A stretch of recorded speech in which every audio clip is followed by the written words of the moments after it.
as we came in, somebody said this was, gosh, it must have been like this in the Cavern Club. And actually, I'm going to take the opportunity to make the first of what I'm sure will be many Beatles references in the course of the week. Because interestingly, of course, some of the themes that we're discussing today are precisely the themes that, for example, the Labour government, when it came in 1964, was addressing. And there's nothing as constant, as it were, as some of these questions. And of course, some of the Beatles' own songs are, of course, very relevant. We can work it out. Yesterday. Help. So look, is there a common agenda here? Well, I think, firstly, if we look at what happened when the recession hit, there's actually quite a good news story there. Because very large sections of the private sector, employers and unions, and employers and workplaces work very, very closely together to mitigate the risk of redundancy through things like shorter-term working, pay freezes, reduction in the use of temporary and contract labour. Now there was a pattern that was set there in my view. It was spontaneous, and it happened in I think in a very interesting and genuine way, and I think there's a good study to be done actually about how that worked and the consequences of it. So, interestingly of course, that was a burning platform for cooperation. So the question I guess is, as the recovery, fingers crossed, comes, and I'm working on the assumption that we will at some point get out of the recession, is it possible to work together to develop a new model of the British economy that's kind of fit for purpose? Because in a sense, we're still having, as I say, this is a conversation we could have had at any time in the last at least 50 years. But actually, the world is changing now at such a pace, the environment within which the UK economy is operating, even if we haven't had a recession. India and China are producing millions of good graduates a year. The amount of investment in R&D in India and China is frightening to behold if you are an old, developed economy. I think we haven't really, setting aside as there's a current financial crisis, I don't think we've really woken up to what's happening in the rest of the world.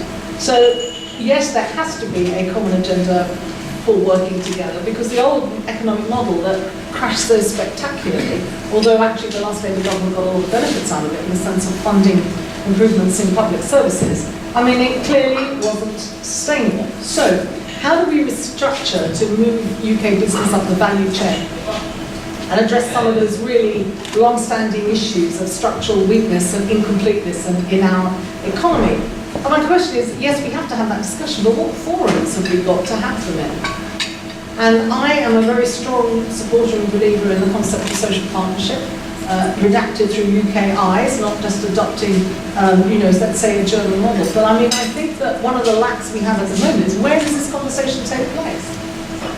Where are the forums within which the TUC and the CBI, or the TUC and the IOD, or the Federation of Small Businesses, or all of these groups can actually get together and have this conversation?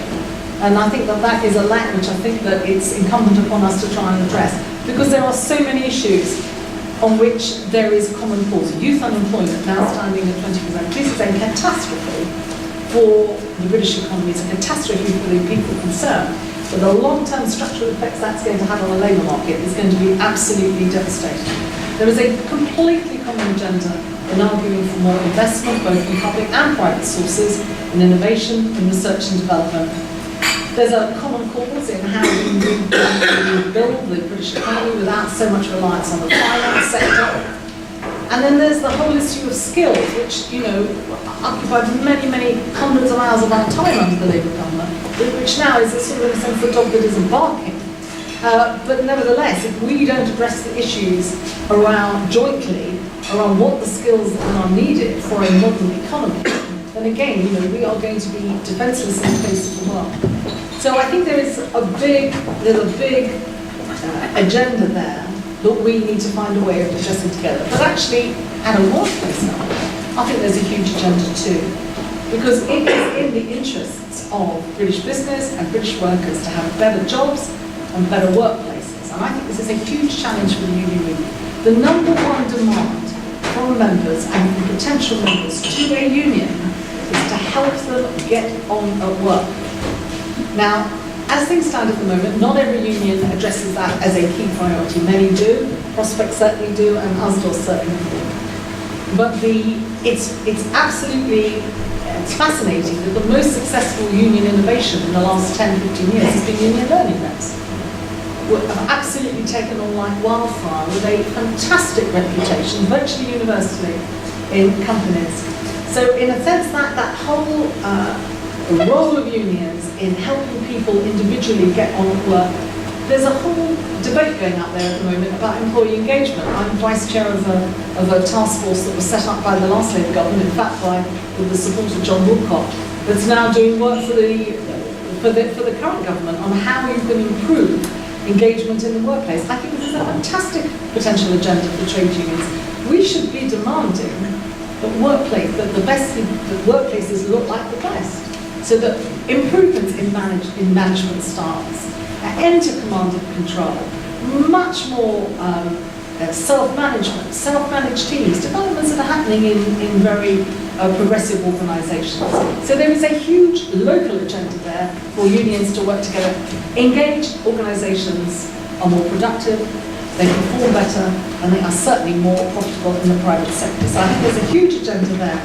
I think the final thing I'd say is this: look, you know, the UK economy, one of the things that has happened, we stand at a kind of tipping point here, in my view. There is a real discussion and opportunity out there to move away from this short-termism, value extraction model of shareholder capitalism, which actually is not. The best businessmen know this. I mean, Paul Polman, the CEO of Unilever, absolutely open about how short-termism in the financial markets from some of his shareholders is actually affecting the value of his company. Andrew Whitty, GKN. These are business leaders out there posing these questions, and they are very big questions about the shape of capitalism to come. They know that when the CEO spends more time with his investors, or her investors, than they do with the workforce, then there's something that's gone very badly wrong. And this is a discussion, I think, a joint discussion that we can engage in. And that gives the unions an opportunity to get back to the place in to a national conversation and a national place at the table.